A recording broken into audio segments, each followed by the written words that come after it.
Hi and welcome to another video from the CTAD Clinic. My name's Dr. Mike Lloyd and I'm the Clinic Director. Today I'm going to do a little overview.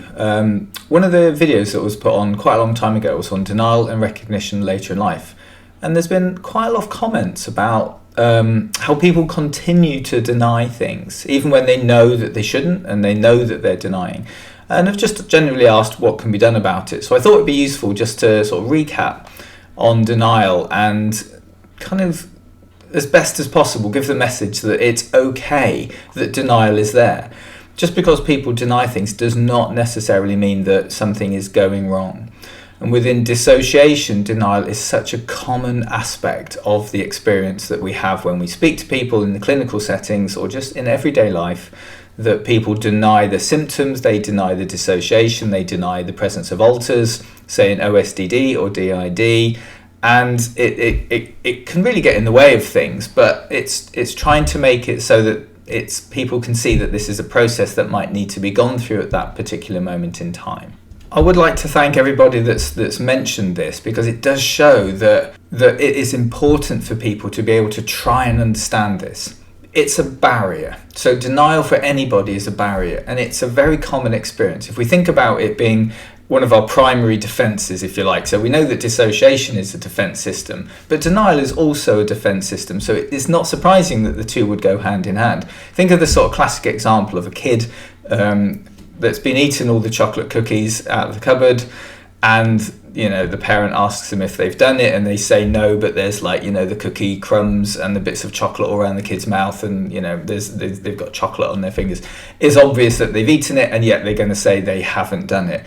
It's often when we're backed into a corner, where we feel overwhelmed, where we feel under pressure, or we're terrified of the consequences. And actually it's better to just sort of maintain denial and keep that process going than to accept it if we are scared of what the consequences will be.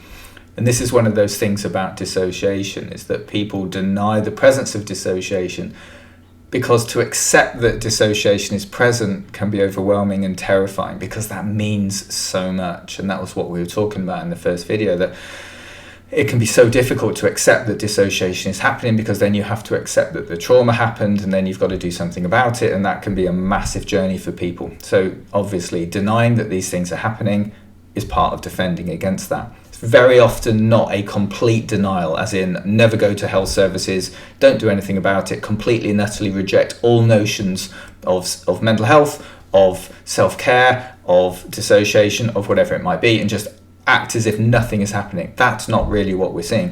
What we're seeing is a more partial denial, that some aspects are going to be denied, some aspects are going to be accepted. And that presents a conflict, and that can confuse people. And that's why they ask these questions. Why is it that I can accept that I've got dissociation, but I can't accept my parts? Can I accept this, and why can I not accept that? That conflict demonstrates that partial level of denial within trauma and within dissociation that really, really confuses people. And all I wanted to say on this video is it's okay that that is happening. It makes sense. It doesn't mean it's going to be permanent. It can be a temporary thing. It can show that you're overwhelmed in any particular moment in time in your life, and actually to be kind and compassionate and thoughtful to the self and go, okay, I know I'm denying some aspects. I know I'm denying this and this and this. Maybe I just need to. Maybe I just want a bit of peace.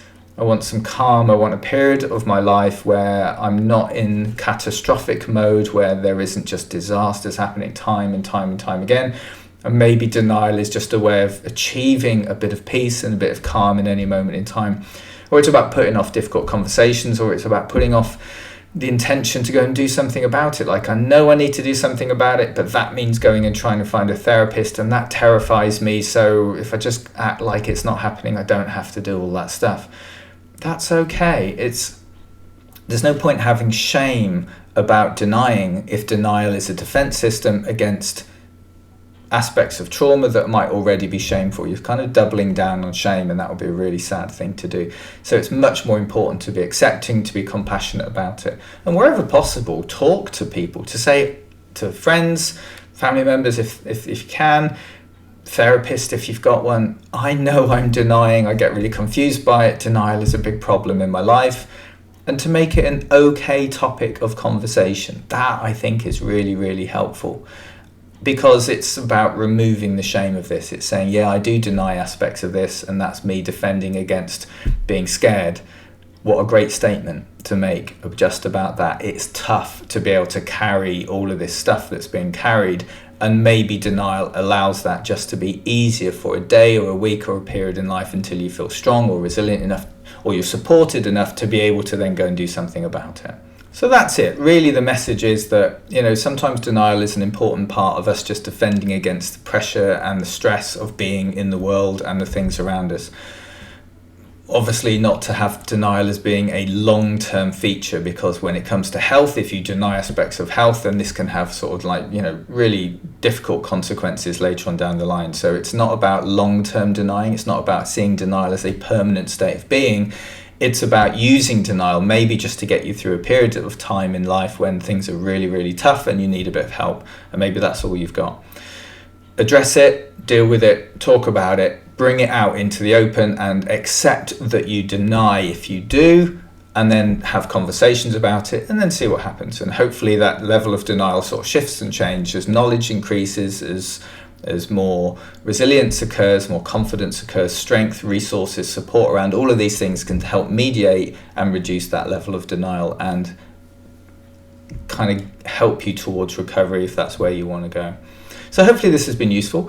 As always, like and subscribe. Please leave comments, because I do read them, and it's really important that I get this feedback, because I know what sort of content to put on for people so that I know it's meaningful. So thank you to everyone that continues to comment and kind of supports this channel. It's really, really kind.